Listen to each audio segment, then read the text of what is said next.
તો અમે આવી ગયા છીએ દીવના ફોર્ટમાં અને અત્યારે બાળકો ખૂબ જ એન્જોય કરી રહ્યા છે અને અમે જૂનાગઢથી આવ્યા છીએ અને અમારી સાથે ઘણા બધા બાળકો એન્જોય અત્યારે કરી રહ્યા છે. તો હવે આપણે બધા આગળ જઈએ છીએ કિલ્લા તરફ. તમે જોઈ શકો છો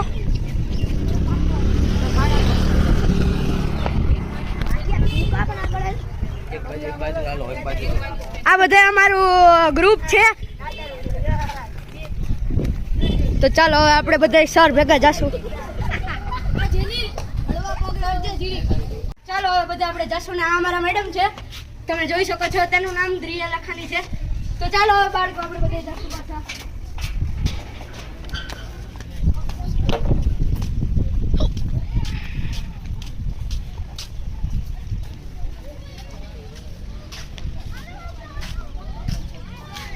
જોઈ શકો છો કે ખારા પાણીની જેલ છે, દરિયાની વચ્ચોવચ્ચ જ્યારે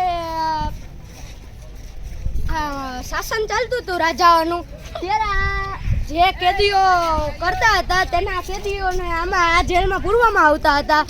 તો ચાલો હવે આપણે આગળ વધારે જોઈશું.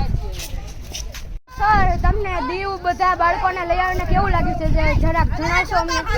દીવની અંદર બાળકોને લઈ આવીને ખૂબ મજા આવી છે અને બાળકોને પણ ફરવા જેવી જગ્યા છે અને બાળકોને બહુ મજા આવે એવું છે. એટલે તમે પણ તમારા બાળકોને લઈને અહીંયા આવો. ફોર્ટની અંદર ખાસ કરીને ખૂબ મજા આવે એવી જગ્યા છે અને બાળકો આનંદ કરી શકે એવી જગ્યા છે. ત્યાં પછી દીવના ફોર્ટમાં આવે ત્યાંની આપણે આવતા વિઝિટર આવતા આપણે વિઝિટરને આપણે પૂછીએ કે કેવું લાગ્યું, તમને કેવું લાગ્યું? સૌપ્રથમ તો અહીંયા આવીને અમને અહીંયા અમે નાગવા બીચની મુલાકાત લીધી. પછી અમે ગયા આ બાજુ INS કુકરી બોટ પાસે અને ત્યાં આપણને એટલી અતિશય મજા આવી. અને જેમ બને તમારે વહેલા સવારે આવવાની જરૂર છે, કેમ કે તમે વહેલા સવારે આવો તો તમારે એકદમ આરામથી તમે જોઈ શકો, એનો ઐતિહાસિક કિલ્લા વિશે તમે જાણી શકો. તમારું નામ? મારું નામ કિશન વસોયા છે અને આપણે સુરતના છે પ્રોપર. ફોર્ટની અંદર એન્ટર થઈએ છીએ. તો ચાલો હવે અંદરના બધા જગ્યા વિશે હું તમને માહિતી આપીશ. ચાલો.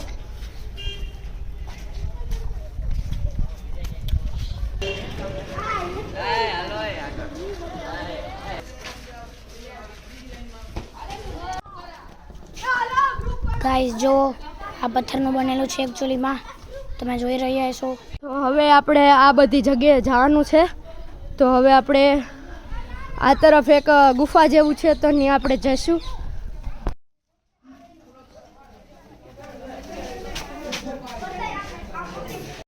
નાનકડી ગુફા જેવું છે જેમાં આપણે નીચે સરકીને જવાનું હોય છે.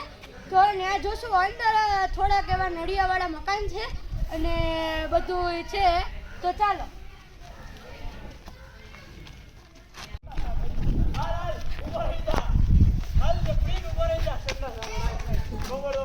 ઘણી બધી જગ્યાઓ જો આપણે બધાને ઇન્ટરવ્યુ લીધા. આવે એક નવી જગ્યા છે જ્યાં રાજાના સમયમાં તોપો અહીંયા રાખીને સામે દુશ્મન આવે નાવ લઈને તો એ હુમલો કરવામાં આવતો હતો. જેવી રીતે આપણે જોઈ શકીએ કે અહીંયા હજી 2 તોપો રાખેલ છે. બીજી નાની તો પેલા એમાં ઘોડા રાખીને લોકો ફાયરિંગ કરતા એના ઉપર, એમાંથી શૂટિંગ થઈને બીજી બોટો તબાહ કરવામાં આવતી હતી. તો હજી આપણે આગળ જોતા જઈએ. ચાલો. તોપનો સાથે એવી રીતે નવી તોપ, આ મોટી તોપ છે. એ મોટી તોપની અંદર નાખવાની એક ગોળી, એટલે કે આ મોટી ગોળી છે. અત્યારે આ ગોળીને આ નીચે વેલ્ડિંગ કરવામાં આવી છે. એ વેલ્ડિંગ ના હોય તો આપણે ત્યારે ઉપાડીને વજન માપી શકીએ. તો થેન્ક યુ. હાલો હવે આપણે હજી કૂવો રાખેલી હતી. હવે આપણે જ્યાંથી થોડા નીચે આવ્યા તો આપણને રાજાના સમયનો કૂવો દેખાડવામાં આવ્યો છે, જે કૂવો ખૂબ જ ઊંડો છે અને આપણે અહીંથી જોઈ શકતા નથી. પરંતુ આ બાજુ આપણી પાસે એક જગ્યા છે, ત્યાંથી થોડુંક અમથું દેખાશે. આપણે કંઈ જોઈએ